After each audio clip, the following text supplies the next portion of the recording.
দীর্ঘ ৭ দিন পর ছেড়ে দেয়া হয়েছে কোটা সংস্কার আন্দোলনের ৬ সমন্বয়ককে। গতকাল বৃহস্পতিবার দুপুরে তাদেরকে পরিবারের কাছে ফিরিয়ে দেওয়া হয়। এর আগে বৈষম্য বিরোধী ছাত্র আন্দোলনের ৬ সমন্বয়ককে নিরাপত্তার কথা বলে রাখা হয়েছিল ঢাকা মহানগর গোয়েন্দা পুলিশ ডিবির হেফাজতে।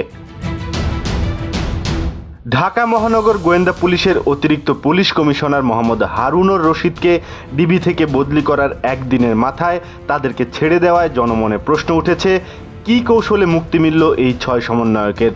সমন্বয়কদের পরিবার সূত্রে জানা গেছে, বৃহস্পতিবার ভোর থেকেই তাদের কাছে ফোন করে জানানো হয় দুপুরের মধ্যে ডিবি কার্যালয়ে আসতে। যমুনা রেফ্রিজারেটর, খাবার ফ্রেশ তো লাইফ জম্পেশ। ৬ সমন্বয়ক মোহাম্মদ নাহিদ ইসলাম, মোহাম্মদ সার্জিস আলম, হাসনাত আবদুল্লাহ, মোহাম্মদ আবু বাকের মজুমদার, আসিফ মাহমুদ ও নুসরাত তাবাসসুমের পরিবারের কাছে বৃহস্পতিবার দুপুর ১:৩০টার দিকে তাদেরকে ফিরিয়ে দেওয়া হয়। সামাজিক যোগাযোগ মাধ্যমে ছড়িয়ে পড়া এক ভিডিওতে দেখা যায় ডিবি কার্যালয় থেকে বের হয়ে আসছে পুলিশের একটি প্রিজন ভ্যান, যার পিছনেই রয়েছে সাদা রঙের একটি মাইক্রোবাস। জানা গেছে এই মাইক্রোবাসে করেই ৬ সমন্বয়কারীকে বাসায় পৌঁছে দেয় ডিবি। এর আগে গত ২৬ জুলাই শুক্রবার রাজধানীর গণস্বাস্থ্য নগর হাসপাতালে চিকিৎসাধীন অবস্থায় বৈষম্য বিরোধী ছাত্র আন্দোলনের ৩ সমন্বয়ক নাহিদ ইসলাম, আসিফ মাহমুদ ও আবু বাকের মজুমদারকে তুলে নেওয়া হয় ডিবি কার্যালয়ে। এর পরদিন শনিবার রাতে সমন্বয়ক সার্জিস আলম এবং হাসনাত আবদুল্লাহকেও ডিবি হেফাজতে নিয়ে যাওয়া হয়। আর তারপর দিন রোববার ভোরে মিরপুরের আত্মীয়র বাসা থেকে তুলে নিয়ে যাওয়া হয় আন্দোলনের নারী সমন্বয়ক নুসরাত তাবাসসুমকে।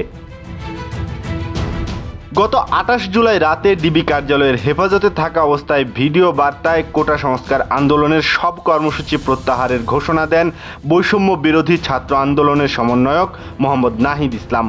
ওই সময় অন্য ৫ সমন্বয়ক তার সঙ্গে ছিলেন। কর্মসূচি প্রত্যাহারের সেই খবর পাওয়ার পর আন্দোলনের অন্য সমন্বয়করা তা প্রত্যাখ্যান করে আন্দোলন চালিয়ে যাওয়ার ঘোষণা দেন। এদিকে ঢাকা মহানগর গোয়েন্দা পুলিশের অতিরিক্ত কমিশনার মোহাম্মদ হারুনুর রশিদকে ডিবি থেকে ডিএমপি সদর দপ্তরের ক্রাইম অ্যান্ড অপারেশনস বিভাগে বদলি করা হয়। অনেকেই বলছেন ডিবি প্রধান হারুনুর রশিদকে বদলি করার কারণেই মুক্তি দেওয়া হয়েছে ৬ সমন্বয়ককে।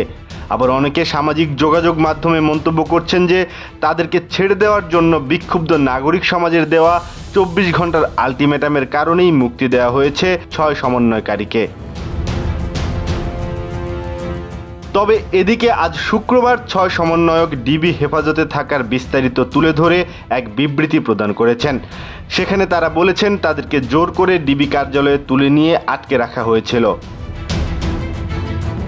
বিবৃতিতে বলা হয়, মূলত আন্দোলন ও নেতৃত্বকে ছত্রভঙ্গ করতেই ১৯ জুলাই থেকে বৈষম্য বিরোধী ছাত্র আন্দোলনের সমন্বয়কদের গুম, গ্রেফতার, নির্যাতন ও হয়রানি করা হচ্ছে। নিরাপত্তার নামে ৬ সমন্বয়ককে ৭ দিন ধরে ডিবি হেফাজতে জোরপূর্বক আটকে রাখা হয়।